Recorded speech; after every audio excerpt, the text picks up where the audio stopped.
ഇന്നത്തെ കാറ്റത്തെ കിളിക്കൂട് എപ്പിസോഡ്. എടാ വീഴട്ടെടാ, അപ്പോഴെങ്കിലും നിങ്ങൾ ഇവിടുന്ന് ഇറങ്ങിപ്പോകുമല്ലോ. ഇത് എൻ്റെ ഏട്ടൻ്റെ സ്ഥലമാണ്. എങ്ങനെ? ഇവിടുന്ന് ഒരു കല്ല് പോലും എടുക്കാൻ പറ്റത്തില്ലെന്ന് കോടതി വിധിച്ചതല്ലേ. അല്ലേലും തർക്കം വരുമ്പോൾ ഫസ്റ്റിലെ സ്റ്റേ ആണ് ചെയ്യുന്നത്. അല്ലാതെ അതിൻ്റെ അർത്ഥം തൻ്റേതാണെന്ന് വിധിച്ചെന്നല്ല. നമുക്ക് വർത്താനം പറഞ്ഞു നിൽക്കാതെ ചേട്ടാ, നമുക്ക് പോലീസ് സ്റ്റേഷനിൽ പോവാം. നിങ്ങൾ കുറേ പേടിപ്പിക്കുകയൊന്നും വേണ്ട. നിങ്ങൾ പോലീസ് സ്റ്റേഷനിലോ കോടതിയിലോ എവിടെ വേണേലും പൊക്കോ, ബാക്കി കാര്യങ്ങൾ ഞങ്ങൾ നോക്കിക്കോളാം. അങ്ങനെയെങ്കിൽ ഇവരുടെ വീട്ടിൽ പണിക്ക് വന്ന ആളുടെ പേരിലും പോലീസ് സ്റ്റേഷനിൽ കേസ് കൊടുക്കാൻ പോവാണ്. കോടതി ഉത്തരവില്ലാഞ്ഞിട്ടും വീട് പുതുക്കി പണിയുന്നതിന്. അങ്ങനെയുള്ളപ്പോഴേ ബാത്റൂം പണിയെന്നൊന്ന് എനിക്ക് കാണണം. ഞാൻ പോയ ഒരു പോലീസ് സ്റ്റേഷനിൽ കേസ് കൊടുത്താലേ സകലതും തീരും. എല്ലാവരും ലോക്കപ്പിൽ കിടക്കുകയും ചെയ്യും. ഇവരോട് സംസാരിച്ചിരിക്കാതെ നമുക്ക് പോലീസ് സ്റ്റേഷനിലോട്ട് പോവാം. ആർട്ടിടെക്ടറിൻ്റെ ബാത്റൂം പണിയെന്ന് എനിക്കൊന്ന് കാണണം. അങ്ങാതരോ, നിങ്ങൾ പറഞ്ഞത് ശരിയാ. അപ്പം നിനക്ക് കാര്യങ്ങളൊക്കെ അറിയാം. ഒരു കാര്യം പറയാനുണ്ട്, ഇവരൊക്കെ കേൾക്കും. നമുക്ക് അങ്ങോട്ട് മാറി നിന്ന് സംസാരിക്കാം. ബാബാ, നിങ്ങൾ പോലീസ് സ്റ്റേഷനിൽ പോകുന്ന സമയത്ത് ഞാൻ സുനന്ദയുടെ ഭർത്താവിൻ്റെ വീട്ടിൽ പോവും. കഥ പറയാനേ. ഏത് കഥ? എൻ്റെ മകനും അവളും തമ്മിലുള്ള പ്രേമകഥ, കല്യാണത്തിന് മുമ്പുള്ള കഥ. കല്യാണത്തലേന്ന് സുഭാഷിനെ മതിയെന്ന് പറഞ്ഞുകൊണ്ട് നിർബന്ധം പിടിച്ചത് അവളുടെ അമ്മയും അച്ഛനും വന്ന് കാല് പിടിച്ചതിൻ്റെ കഥ.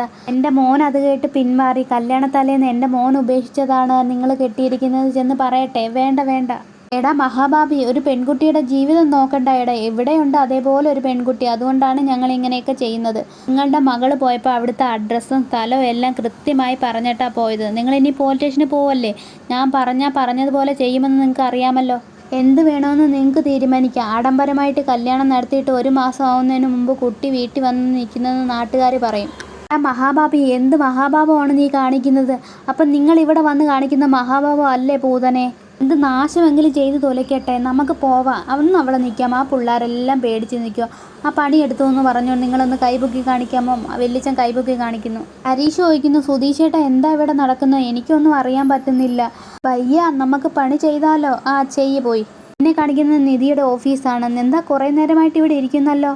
ആദ്യമായിട്ട് തന്നെ ഇങ്ങനെ പറ്റിയല്ലോ എന്ന് ഓർത്തിട്ടാ. അത് സാരമില്ല, എല്ലാം ഒരു ട്രെയിനിങ്ങിൻ്റെ ഭാഗമാണെന്ന് കരുതിയാൽ മതി. എനിക്കിത്തിരി കോൺഫിഡൻറ്റ് കൂടിപ്പോയി, അതാണ് കുഴപ്പം. കോൺഫിഡൻറ്റ് വേണം നിധിക്ക് വേണ്ടത് പ്രാക്ടീസാണ്. പ്രാക്ടീസ് ചെയ്യുമ്പോഴേ പ്രാക്ടിക്കൽ നോളജ് ഉണ്ടാവത്തുള്ളൂ.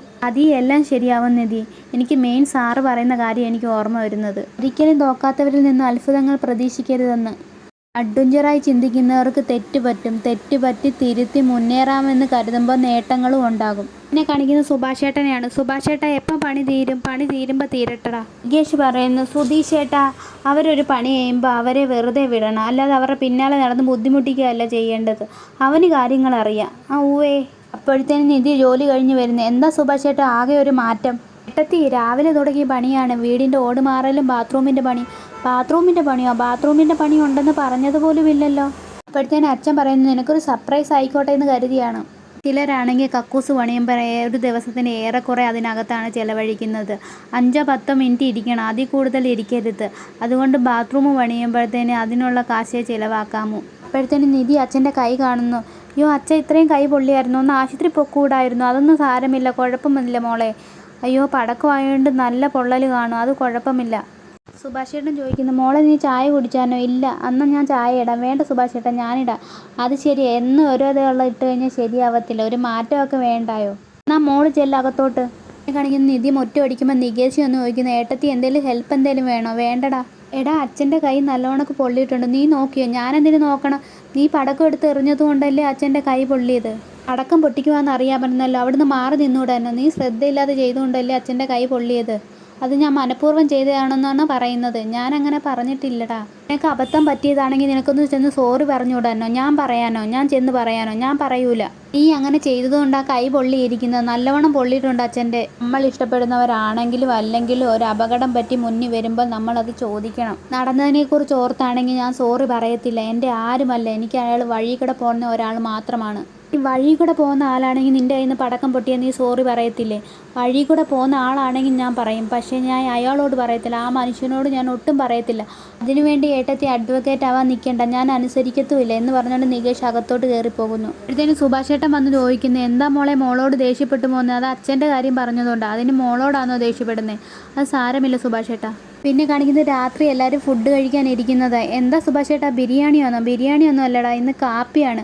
ഓ, ഇഡലി ആയിരിക്കും, അല്ലെങ്കിൽ ദോശയായിരിക്കും. സുഭാഷേട്ടൻ അരിമാവ് വെച്ച് എന്തെങ്കിലും ഉണ്ടാക്കാനേ അറിയത്തതുള്ളൂ. ഉപ്പുമാവാടാ. ഉപ്പുമാവൊന്നും വേണ്ട. എടാ നികേഷെ, കഴിച്ചു നോക്കടാ, സൂപ്പറാടാ, ഞാൻ തിന്നു നോക്കിയതാടാ, നിധി പറയുന്നു. അപ്പോഴത്തേന് കഴിച്ചപ്പോൾ ആ കൊള്ളാമല്ലോ, ഇത്രയും ഞാൻ പ്രതീക്ഷിച്ചില്ല. അപ്പോഴാണ് ഒരു കോൾ വരുന്നത്. സുധീഷ് പറയുന്നത് ഞാൻ എടുത്തിട്ട് വരാമെന്ന് പറയുന്നു. ആ സുനന്ദയാടാ വിളിക്കുന്നത്. എവളെന്താ ഈ സമയത്ത് വിളിക്കുന്നത്? ഇന്നാളിലൊരു ദിവസവും ഇങ്ങനെ വിളിച്ചായിരുന്നു, ഞാൻ ഫോൺ എടുത്തില്ല. അവളോട് ഫോൺ എടുത്തില്ലെന്ന് പറഞ്ഞിട്ട് രഹസ്യമായി ഫോൺ വിളിച്ച് സംസാരിക്കുവാന്നോ? ഞാനെന്തിനാണ് അങ്ങനെ ചെയ്യുന്നത്? കല്യാണം കഴിഞ്ഞ് എല്ലാം അവസാനിപ്പിച്ച് കെട്ടിയവനോടൊപ്പം പോയതല്ലേ, പിന്നെന്തിന് ഫോൺ വിളിക്കണം?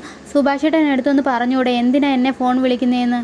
എന്താണ് കുഴപ്പമെന്ന് നിധി ചോദിക്കുന്നു. അവൾ നിങ്ങളുടെ കൂടെ കുട്ടിക്കാലം മുതൽ കളിച്ച് വളർന്നതല്ലേ, നിങ്ങളുടെ അമ്മായിയുടെ മോളല്ലേ, അവളൊന്ന് വിളിച്ചെന്ന് പറഞ്ഞുകൊണ്ട് എന്താണ് പ്രശ്നം?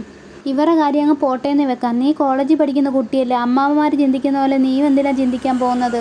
അമ്മാവന്മാരോ? അതെ, ആ കുട്ടിക്ക് സുഭാഷേട്ടനെ ഇഷ്ടമായിരുന്നു, കല്യാണം കഴിഞ്ഞ് പോയി, പിന്നെ അത് പുതുക്കാനാ വിളിക്കുന്നതെന്ന് നിങ്ങൾ എന്തിനാ ഉദ്ദേശിക്കുന്നത്? അമ്മാവന്മാരുടെ ചിന്തയല്ലേ. അപ്പോഴത്തേനും സുനന്ദ വീഡിയോ കോളിൽ വരുന്നു. സുഭാഷേട്ട എടുക്കുന്ന നിധി പറയുന്നു. സുഭാഷേട്ട എടുക്കുന്നുണ്ട്.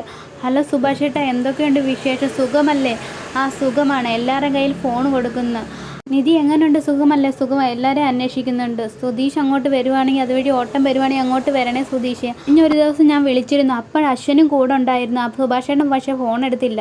എന്നാൽ ശരിയെന്ന് പറഞ്ഞുകൊണ്ട് വെക്കുന്നു. ഇപ്പോൾ എന്തായി? ഈ വീട്ടിലെ മുഴുവൻ തെറ്റായ കാര്യങ്ങളും ആദ്യം ഉദിക്കുന്നത് ഈ പേട്ടുതലയിലാണ്. കാണിക്കുന്ന അച്ഛൻ വരുന്നു. അച്ഛന് നിധി ഉപ്പുമാവ് കൊണ്ട് കൊടുക്കുന്നു. എന്താ നീ ഇതിനകത്ത് സ്പൂണൊക്കെ കൊണ്ടുവന്നത്? കൈക്ക് പൊള്ളലല്ലേ, അതുകൊണ്ടാണ് അതിനകത്ത് സ്പൂണൊക്കെ ഇട്ട് കൊണ്ടുവന്നത്. എന്താ ഒന്നും മിണ്ടാതിരിക്കുന്നത്? ഞാൻ എന്തെങ്കിലും ചോദിക്കുമെന്ന് കരുതിയാണോ മിണ്ടാതിരിക്കുന്നത്? ഞാനൊന്നും ചോദിക്കുന്നില്ല. എനിക്ക് ഇഷ്ടമല്ലാത്തത് ചോദിക്കുമ്പോഴാണ് എനിക്ക് ഇഷ്ടക്കേട്, അല്ലാതെ വേറൊന്നുമില്ല. ഞാനിപ്പോൾ ഉപ്പുമാവ് കഴിക്കുന്നു. ഇവിടെ നിധി അപ്പോൾ അകത്ത് പോകാതെ അവിടെ തന്നെ നിൽക്കുന്നു. ഇവളെന്താ ഇവിടെ തന്നെ നിൽക്കുന്നത് എന്നെ നോക്കി തന്നെ? ഇനി ഇവിടെ എന്തെന്ന് ചോദിക്കാനായിരിക്കും. ഇവിടുന്ന് എങ്ങനെയും എസ്കേപ്പ് ആവാന്ന് പറഞ്ഞ് അച്ഛൻ മാറിയിരിക്കുന്നു. അപ്പോൾ സുധീഷ് വരുന്നു.